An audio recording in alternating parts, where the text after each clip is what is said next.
Welcome back, everybody, to another home invasion murder sentencing episode of Lockdown 23 in 1.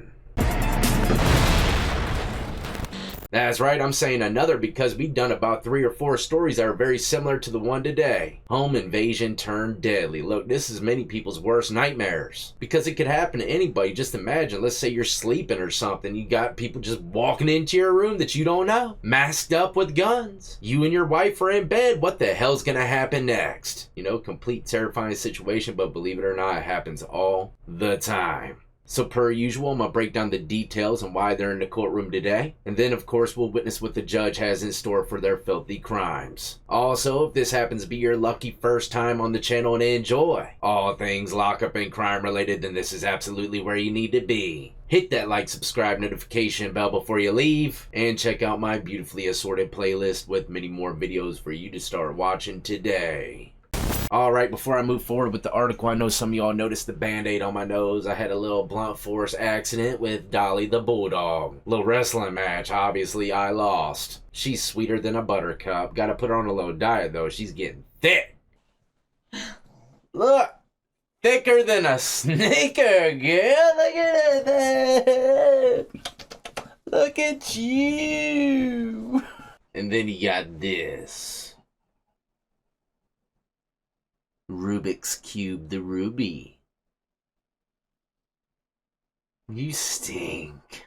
But the article I'll be reading from today begins saying the 2 men who were convicted of murdering the jewelry store owner and assaulting his wife during a home invasion in Rochester Hills were sentenced to prison. In October, Joshua Suazo and Carlos Hernandez were convicted of first-degree felony murder and unlawful imprisonment for their roles in last year's murder of Hussein Murray. Investigators said that the 2 posed as utility workers to gain entry into Murray's home. Then once inside, they killed Hussein in his basement and tied up his wife. They initially visited the Murray home on October 10th, claiming they needed to check for a gas leak. The family turned them away due to the late hour, but prosecutors say that the men returned the following morning. Now, Linda Murray, she shared chilling details of the situation. She said that the 2 men came at the house at 10 a.m. and after going downstairs with her husband, only Suazo and Hernandez came back upstairs. At this point, Hernandez began asking her where the money, jewelry, and safe were. Hussein Murray owned 2 stores, including gold and glitter jewelry and a pawn shop. Linda Murray said, "I have no safe." And then the home invader says, "Where's the jewelry?" And I said, "In the bank, in a safety deposit box." Then he says, "Where's the money?" And I said, "I just have what's in my purse and what's in my husband's pocket." She said that she had about $300 in the purse and her husband usually carried about $5,000 in cash. Now Suazo came up out the basement after Hernandez, and when Linda Murray, the wife, 73, recounted the interaction that changed everything. I asked both of them, "Where's my husband?" And Suazo tells her that he's sleeping. She then said that she noticed blood on his vest and started screaming. Linda Murray was then assaulted by Hernandez, who says hit her in the face to cover my mouth, which caused her to lose a tooth. He then asked her if she would stop screaming, then bound her with duct tape. She says Suazo then went upstairs and said both suspects began rifling through the house. Linda Murray said that the drawer with her custom jewelry was stolen by them, as well as her phone and Apple Watch. The keys to her Infiniti vehicle were also taken. Hernandez tried to force her into a closet, but due to her being bound, she couldn't move and was put back in the chair. While the woman was being handled, she said that her shoulder was injured. At this point, she said that Suazo looked nervous. He was like moving from foot to foot and told Hernandez, "Let's go, bro." It says that the 2 suspects allegedly came the night before at 10 p.m. to check out the phony gas leak, but were told to come back because it was so late and the Murrays did not smell gas. Now in that interaction, Linda Murray asked her husband if he had his Glock handgun, loud enough so that they could hear it. And unfortunately, like I already said, they came back the next morning and they went down in the basement, but Mr. Hussein never came back. Very, very sad and scary situation.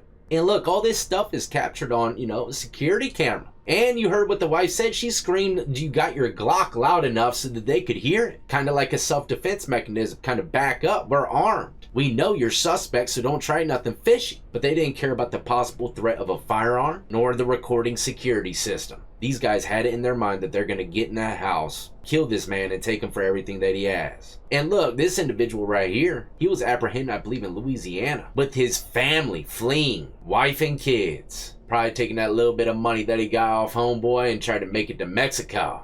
Didn't work. And of course, my condolences go out to Linda Murray and her family and friends. Man, this is a very sad situation. Now, let's jump into the courtroom and witness what the judge has in store for these murderous home invaders. Anything you would like to say? Ms. Lofton, any allocution on behalf of Defendant Hernandez? Yes, That's Your Honor. expected. As to count one, obviously, as Mr. McCarthy has stated, the court has not given many options. As to count 2 and 3, guidelines are scored at the bottom end of 62 months to 228 months. My client is requesting that I ask the court to sentence to the bottom of the guidelines on count 2 and count 3. My client likewise is going to decline his rights to make a statement. He intends to appeal, and I do have that form filled out. Any statement you'd like to make to the court, Defendant Hernandez, prior to your sentencing? No, ma'am. All right, you know, this court, having sentenced many individuals over the years, it is rarely does the court see this level of depravity, this level of arrogance and greed, because that's what that was all based on. You could care less about a man's life in order for you to fulfill the fantasy of the life that you wanted. The white picket fence, the house. His life meant nothing to you. Already this judge starting off strong. Got a feeling she's gonna chew them out before they get smoked out. But she's absolutely right. They stole his dreams to fulfill theirs. And look where they're at now. I can't believe he's asking for the low end. 60-something months? Yeah, in his dreams. He's planning to appeal it as well. I'm guessing maybe he wasn't the one to physically take the victim's life and he's a little salty about the sentencing. Or maybe he was and thinks he still has a chance to beat it. I don't know. I didn't get into the full depths of the trial. But low end of the guidelines or an appeal, it doesn't matter. I don't think these dudes are going to see the streets again. That there is such a loss of humanity in your actions. You go to his home the evening before. He looks at you eye to eye, and he's kind. Most people would not be kind at 10 o'clock in the evening. Nope. That doesn't stop you. That just alters your plan to go back the next day. And you go back the next day with the intent to deceive and invade. And every single step you could have taken to change that at that point when you walked in that house, every step on your way to that basement, on your way down with him, you could have said, okay, enough is enough. It's gone too far. And that's why I said they had to have had it planned in their head right from the beginning that they were going to snatch his life and take everything he has. That, in my eyes, is definitely death row material. Just my 2 cents. Okay, enough is enough. It's gone too far. But you couldn't, because it's a cowardice act. Because that's exactly what you are. It is pathetic. Your actions are absolutely pathetic. You thought you came up with this brilliant plan. You boasted about it in messages, that you had it all figured out. There's signs, there's timing. You got it all figured out. What you didn't realize was every single thing that you did, every little pathetic cowardice act that you did, left to a trail of evidence that ended up being copious amounts of evidence that led in very quick convictions with 2 separate juries. None of us know exactly what happened in the basement when you 2 went down. Obviously, we didn't have a video to be able to see it. We see the aftermath of what happens when you go down there. But I am certain that Mr. Murray fought you with the courage of a man who spent his life protecting his home and his family. Yeah. And I hope whatever those last words he said to you, or whatever that last moment that he looked at you, haunts you for the rest of your life. Because you see, one breath of Mr. Murray's life doesn't amount to 1 ounce of your dignity or worth. He was a loyal man. He was a hard-working man. How dare you? It is the sentence of the court as to Defendant Zuazo, as to count 1, homicide, felony murder, habitual, for the defendant served his natural life in the Michigan Department of Corrections without the possibility of parole. As to count 2 and 3, it's unlawful imprisonment as a habitual 4. It is the sentence of the court. The defendant served 228 days to 80 years in the Michigan Department of Corrections with the 421 days of credit. Natural life plus 200 and what, 80 something years? But don't you love it how the judge gives them credit for 400 some days? Restitution is $2,819. The state cost is $204. Crime victim rate is $130. You have an absolute That's right a to thick file an cloud appeal there. with the Michigan Court of Appeals. You can't afford an attorney. The court would appoint one for you. You have 42 days to make that request. Natural As to life. the- Judge, may I What? interject? You indicated 228 days. 220 months. That's what I thought. Thank you. Thank you. As to Defendant Hernandez, this is case number 2024-29194. Hernandez, here we As go. to count one, it is the sentence of the court that defendant served his natural life in the Michigan Department Another of Corrections natural life. without the possibility of parole. No parole. As to counts 2 and 3, it is the sentence of the court that defendant served 228 months to 80 years in the Michigan Department of Corrections. He'll receive his 423 days of credit. Ooh. It's $28.19 for restitution, $204 for state Barbecued, costs. Crime victim smoked rate is out. $130.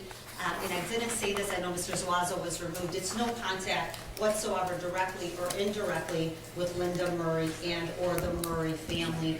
Well, there you have it, ladies and gentlemen. 2 natural life sentences fresh out the oven. Just how I like them. But unfortunately, you know, there's a couple things that we can learn from this story. Can't be trusting too many people these days, especially if they say that they're a city worker or something along those lines. Be very suspicious. Number 2, like I said, the defendants didn't care about no security camera and didn't care about the warning of the husband having a Glock. They knew they were coming back the next morning to finish a job. And number 3, it doesn't matter where you're at. As you can see, it was a nice neighborhood, big house, broad day in the middle of the morning. And these dudes snatched him up into the basement and took his life. And with all that stuff, what I'm trying to say here is you got to be ready at any given time, especially if you got abundance of money, jewelry, stuff like that. That's what criminals love to see. But once again, my condolences go out to the Murray's family and friends. Tragic situation they never thought in a million years would ever unfold their way.